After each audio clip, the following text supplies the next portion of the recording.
নবীজি সাল্লাল্লাহু আলাইহি সাল্লাম বুখারী শরীফের 73 নম্বর হাদিসের মধ্যে বলেন, লা হাসাদা ইল্লা ফিসনাতাইন। আমি আপনি আমরা যারা এই জায়গায় বসা, আমাদের জন্য দুইটা বিষয় ঈর্ষা করা বৈধ। এক নাম্বার, নবী বলেন, রজুলুন আতাহুল্লাহু মালা, যাকে আল্লাহ সম্পদ দান করেছেন, ফাসাল্লাতাহু আলা হালাকাতিহি ফিল হক, সম্পদ দেওয়ার পর ওই সম্পদ হক কাজে ব্যয় করার জন্য আল্লাহ তাকে ক্ষমতা দিয়ে দিয়েছেন। আপনাদের এলাকার কাউকে আল্লাহ সম্পদ দিয়েছে, দেওয়ার পর ওই লোকটা প্রচুর পরিমাণ দান করে মসজিদ মাদ্রাসায়। এখন আমি আপনি যদি ঈর্ষা করি, আল্লাহ তার মতো যদি আমাকে তুমি সম্পদ দিয়ে দাও, আমিও দান করব, আমিও সদকা করব, এই ব্যাপারে একজন মানুষকে ঈর্ষা করা বৈধ। যাকে আল্লাহ সম্পদ দিছে, দেওয়ার পর সে এটা হালাল পথে খরচ করে, ব্যয় করে, তো তাকে ঈর্ষা করা বৈধ। আল্লাহ তার মতো যদি আমাকে আপনি দিতেন তো আমিও খরচ করতাম। দুই নাম্বার, ওয়ারাজুলুন আতাহুল্লাহুল হিকমা, যাকে আল্লাহ প্রজ্ঞা দান করেছেন, জ্ঞান দান করেছেন, বিদ্যা দান করেছেন। নবীজি বলেন, ফাহুয়া ইয়াকজি বিহা ওয়া ইউআল্লিমুহা, এই ব্যক্তি তার বিদ্যার মাধ্যমে ফয়সালা করে অন্য মানুষকে বিদ্যা শিখায়, এই ব্যক্তিকে ঈর্ষা করা বৈধ। আহারে অমুক আলেম, উনি কত সুন্দর কোরআন বলে, সুন্নাহ বলে, অমুক শাইখুল হাদিস, উনি কত সুন্দরভাবে আমাদেরকে বলে, এইভাবে ঈর্ষা করা বৈধ। এক নাম্বার, যাকে আল্লাহ সম্পদ দিয়েছেন, এই সম্পদ যারা সঠিকভাবে ব্যয় করে তাদেরকে ঈর্ষা করা বৈধ। দুই নাম্বার, যাদেরকে ধর্মীয় জ্ঞান আল্লাহ দান করেছেন, ওই ধর্মীয় জ্ঞানের মাধ্যমে যদি সে ফয়সালা করে আর অন্যকে শিখায়, এই ব্যক্তিকে ঈর্ষা করা বৈধ। তাহলে ঈর্ষার জিনিস দুইটা, এক সম্পদওয়ালা যে দান করে, দুই নাম্বার এলেমওয়ালা, যে ব্যক্তি এলেম অন্যকে শিখায়, এই দুইটা বিষয় ঈর্ষা করা জায়েজ আছে। আহারে আল্লাহ আমাকেও তার মতো আপনি বিদ্যা দান করেন, আল্লাহ আমাকে তার মতো সম্পদ দান করেন, আমিও এইভাবে খরচ করব। এই হাদিসের মাধ্যমে নবীজি সাল্লাল্লাহু আলাইহি সাল্লাম বুঝাইতে চায় একজন আলেমের কত বড় মর্যাদা, যে এলমে দ্বীন যার শিক্ষা করা, যে ব্যক্তি কোরআন সুন্নাহর বিদ্যা আছে, এই ব্যক্তিকে ঈর্ষা করা এবং তার মতো হওয়ার চেষ্টা করা, নবীজি বলেন এটা বৈধ আছে।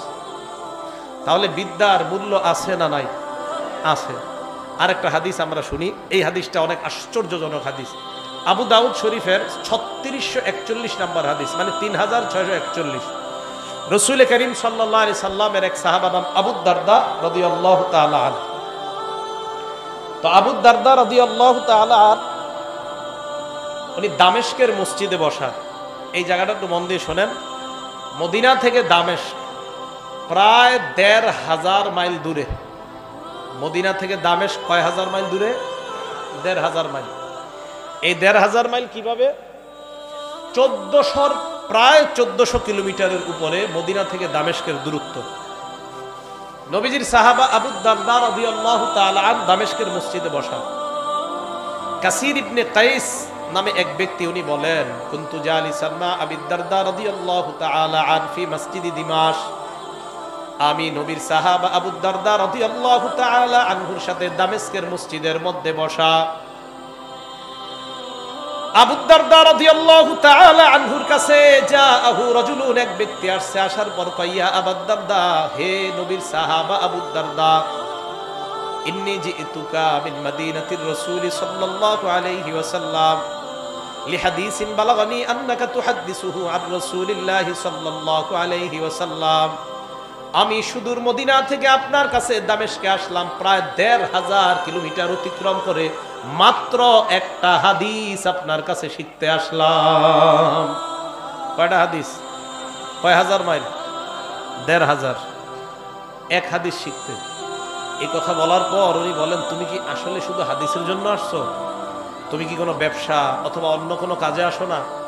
উনি জবাব দিলেন, মা জিতু লিহাজা, আমি অন্য কোনো প্রয়োজনে আসি নাই, আমি এই ১৫০০ কিলোমিটার অতিক্রম করে আপনার কাছ থেকে শুধু একটা হাদিস শিখতে আসছি। সুবহানাল্লাহ। আর একটু জোরে বলেন। দেখছেন আজ থেকে কেন বলছেন জানেন? আপনাদের মাঝে শিক্ষার আগ্রহ কম। ১৫০০ মাইল দূর থেকে একটা হাদিস শিখতে এক ব্যক্তি আসছে, আপনাদের সুবহানাল্লাহ আওয়াজ, মানে এটা কিছুই মনে হয় নাই। আপনারা একসাথে টানা ১৫০০ মাইল কে সফর করছেন বাংলাদেশে? একটা হাদিস শিখার জন্য ১৫০০ মাইল দূরে আসছে। কয় হাদিস? এক হাদিস। আবু দারদা কয়, তুমি কি আসলে একটা হাদিসের জন্য আসছো? উনি কয় মাজি তুলি হাজা, আমি অন্য কোনো প্রয়োজনে আসি নাই, শুধু এই একটা হাদিস শিখতে আসছি। এবার উনি বললেন সামিআতু রাসূলুল্লাহ সাল্লাল্লাহু আলাইহি ওয়াসাল্লাম ইয়াকুল, আল্লাহ নবীকে আমি বলতে শুনলাম, মান সালাকা তরিকা ইয়াতুবু ফীহি ইলমা, কোন ব্যক্তি যদি আল্লাহ রাস্তায় বের হয়, মানে কোন ব্যক্তি যদি ইলম অন্বেষণের রাস্তা অবলম্বন করে, বিদ্যা শিখার রাস্তা অবলম্বন করে, সালাকাল্লাহু বিহি তরিকাম মিন তুরুকিল জান্নাহ, আরেক বর্ণনায় সাহহালাল্লাহু লাহু বিহি তরিকান ইলাল জান্নাহ, ওই ব্যক্তিকে আল্লাহ জান্নাতে যাওয়ার রাস্তা সহজ করে দেয়। এই কথা বলার পর সাহাবা আবু দারদা বলেন, এই হাদিসের মধ্যে আল্লাহ নবী বলেন, ইন্নাল মালাইকাতা লা তাদউ আজনিহাতাহা রিদান লিতালিবিল ইলম, যারা ইলম অন্বেষণ করে, কোরআন পড়ে, কায়দা পড়ে, তারা যখন রাস্তা দিয়ে হাঁটে, ফেরেশতারা তাদের ডানাগুলা বিছিয়ে দেয় ওই ইলমে দ্বীন শিক্ষাকারীর সন্তুষ্টির জন্য। নবীজি বলেন, ওয়া ইন্না ফাদলাল আলিমি আলাল আবিদ, একজন আলেমের মূল্য সাধারণ মানুষের উপর তেমন কাফাদলিল কমারি লাইলাতাল বদরি আলা সাইরিল কাওয়াকিব, আকাশের মধ্যে পূর্ণিমার রাতের চাঁদ যেমন সমস্ত নক্ষত্রের চাইতে দামি, আকাশের পূর্ণিমার চাঁদের রাত যেমন সমস্ত নক্ষত্রের চাইতে দামি, আকাশের পূর্ণিমার চাঁদের রাত, এই পূর্ণিমার রাতে পূর্ণিমার চাঁদটা যেমন সমস্ত নক্ষত্রের চাইতে দামি। নবীজি বলেন, একজন আলেমের মূল্য আবেদের তুলনায় ওই আকাশের পূর্ণিমার রাতের চাঁদের মতো ওইভাবে দামি। একজন আলেম সাধারণ মানুষের তুলনায় কেমন দামি? পূর্ণিমার রাতে চাঁদটা যেমন সমস্ত তারার উপরে দামি, একজন আলেম সাধারণ মানুষের তুলনায় এই পরিমাণ দামি।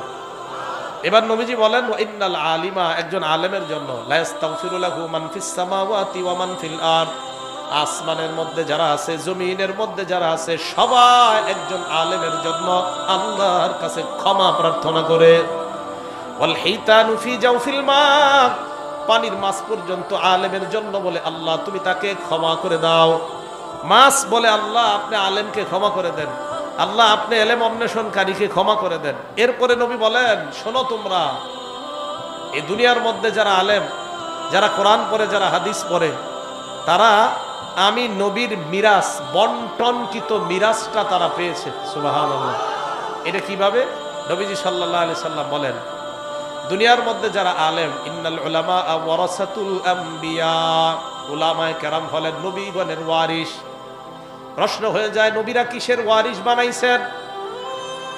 নবীজি বলেন, লাম ইউয়ারিসু দিনারাও ওয়ালা দিরহামা, ইন্নাল আম্বিয়া লাম ইউয়ারিসু দিনারাও ওয়ালা দিরহামা, নবীরা কাউকে স্বর্ণ রূপার উত্তরাধিকার বানায় না।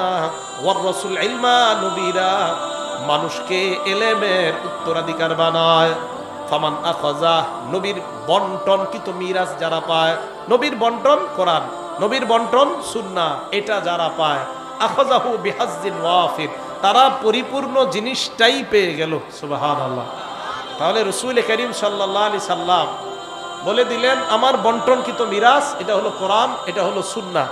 আল্লাহ পাক রব্বুল আলামিন এই কোরআন সুন্নাহ আমাদের জীবনে লালন করার, পালন করার তৌফিক দান করেন।